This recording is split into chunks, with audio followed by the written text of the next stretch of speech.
Morning dawns across Kenya's Masai Mara. Life stirs. And far in the distance, something flickers. Hot air balloons, rising with the sun.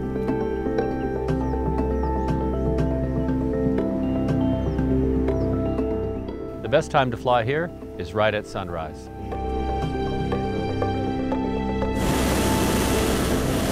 Balloon pilot Mike Carnavale guides visitors who hope to get a different view of the Great Migration. The planning starts with getting your weather information, making the decision whether it's a good day to fly.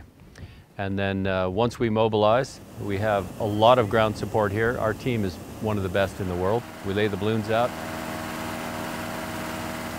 We get our passengers, we brief them, we inflate the balloons, and then we take off and fly. One by one, the balloons float away, heading south towards the plains where herds of wildebeest often graze. The bird's eye view is always a special vantage point. You just watch the world float beneath you, and the animals we catch here, the wildlife viewing is unsurpassed. A silent morning, broken only by the roaring of burner blasts. We're fortunate. We have the Mara River in our flight path almost every day, and that provides us with the game viewing that we have, because everything needs to come to water. So there's always something going on by the river. Hundreds of black specks in the distance come into view. Wildebeest on their journey. It's nature's abundance at work. Maybe it reestablishes people's faith in the fact that Mother Nature still has a grip on what's going on in the world. From above, the land is pristine, seemingly untouched save for the paths. Often more animal than human-made. But on the ground, it's a different story.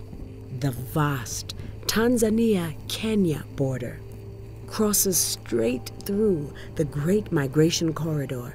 It's a place of intense patrol during the wildebeest migration, as these millions of passing grazers attract more than one kind of predator.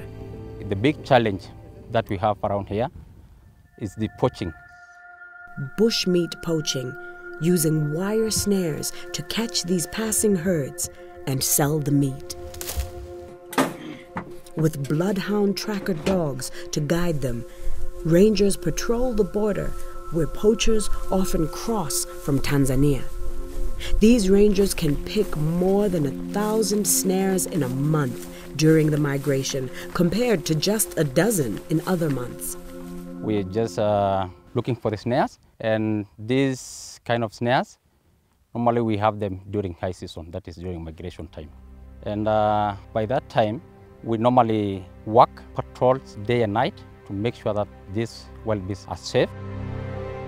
While the herds may appear limitless, each animal counts. The migration is a numbers game. If you don't have that critical mass, if you don't have the volume, then there won't be the big movement. Ensuring a high population is vital for herds to move. But wildebeest also require space, a fact learned the hard way in Kenya's Loita Plains. The Loita migration is a very good example of us acting too late.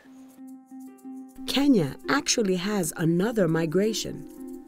The wildebeest come from the Serengeti north into Kenya, while the Loita migration travels from the east into Masai Mara.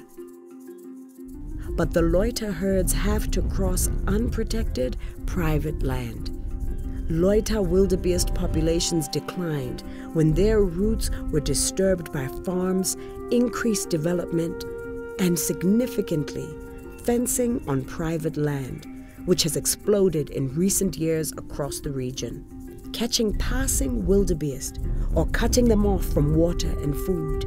The numbers were reduced from 200,000 or 250,000, about 15 years ago to 20,000 at the moment. So that's a prime example of the moment you have a reduction in numbers due to starvation or lack of space, then it just stops. Then it becomes resident wildebeest that just move randomly. Back on the Mara Plains, the wildebeest keep on. Inside the park, the herds will continue to be protected by teams devoted to their safety. And after about 3 months in Kenya, they will turn back to the Serengeti to begin their long journey home.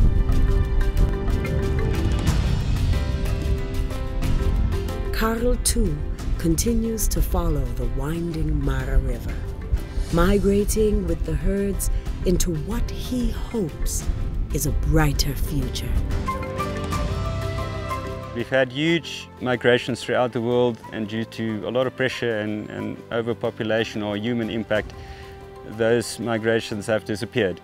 And once they're gone, you never get them back, and that's the whole reason why we are trying to conserve habitat, so that future generations have the privilege to experience the migration.